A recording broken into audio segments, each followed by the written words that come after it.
Ikhwani fillah, sebagaimana kita ketahui bahwa anak adalah aset yang sangat berharga bagi orang tuanya.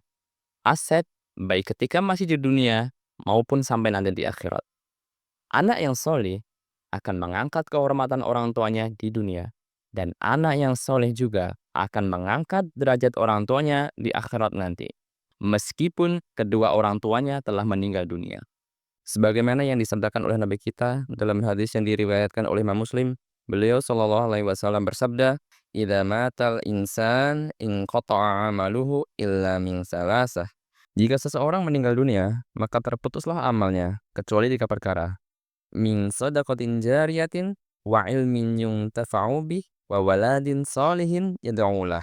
Yaitu sedekah jariyah, ilmu yang diambil manfaatnya, dan anak yang soleh yang mendoakannya. Di sini kita bisa ambil faidah bahwa anak yang soleh adalah aset yang utama yang berharga untuk orang tuanya.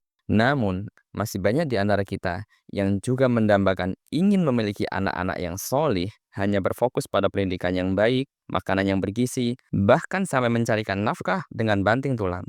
Semua itu baik dan perlu dilakukan oleh orang tua yang mendambakan anak-anak yang soleh. Namun, terkadang kebanyakan orang tua lupa suatu hal yang lebih penting dari itu semua. Salah satu penyebab utama anak-anak kita bisa menjadi anak yang soleh, yaitu doa. Para nabi dan orang-orang soleh terdahulu senantiasa berdoa agar Allah Subhanahu wa Ta'ala memberikan mereka anak-anak yang soleh. Sebagaimana doa Nabi Zakaria yang Allah abadikan dalam surat Ali Imran ayat yang ke-38. Rabbi habli min ladunka dzurriyyatan thayyibah innaka sami'ud du'a. Wahai Robku, berikanlah aku dari sisi Engkau seorang anak yang baik. Sesungguhnya Engkau yang Maha mendengar doa. Dan juga doa ibadur rahman yang diabadikan dalam surat Al-Furqan ayat ke-74. Rabbana hablana min azwajina wa dzurriyyatina qurrata a'yun waj'alna lil muttaqina imama. Ya Rabb kami, anugerahkanlah kepada kami pasangan kami dan keturunan kami sebagai penyejuk hati kami, dan jadikanlah kami memimpin orang-orang yang bertakwa. Imam Al-Qurtubi mengomentari ayat ini dengan menukil pernyataan Hasan Al-Basri. Laisa syai'un aqarru li'ainin mu'min min an yara zaujatuhu wa auladahu muti'ina lillahi azza wa jalla. Tidak ada sesuatu yang lebih menyejukkan mata seorang mukmin selain melihat istri dan anak-anak keturunannya taat pada Allah azza wa jalla.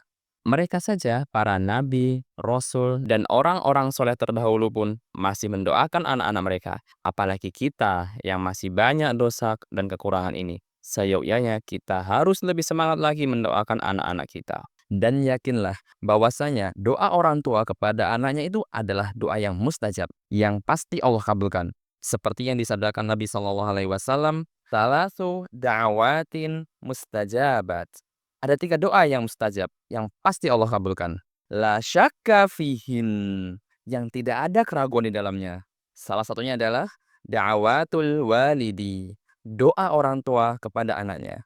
Wahai para orang tua, janganlah engkau ragu mendoakan anak-anakmu, karena Nabi kita telah menjamin akan kemustajabannya, dan menjamin tidak ada keraguan akan kemustajabannya tersebut.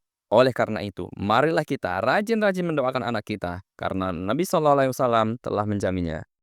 Ikhwani fillah, mungkin sebagian dari kita senantiasa mendoakan anak-anak kita, keluarga kita, pada malam hari, dalam sujud-sujud kita, pada waktu-waktu yang mustajab. Akan tetapi, di saat kita marah kepada mereka, malah kata-kata yang tidak pantas yang keluar dari mulut kita. Kata-kata yang bisa membuat doa-doa kita selama ini sia-sia. Jangan sepelekan masalah ini. Bisa jadi, kata-kata kita yang kita lontarkan pada anak-anak kita saat kita marah, malah itu yang akan dijabat oleh Allah Subhanahu wa Ta'ala. Rasulullah sudah mewanti-wanti kita dalam hal ini.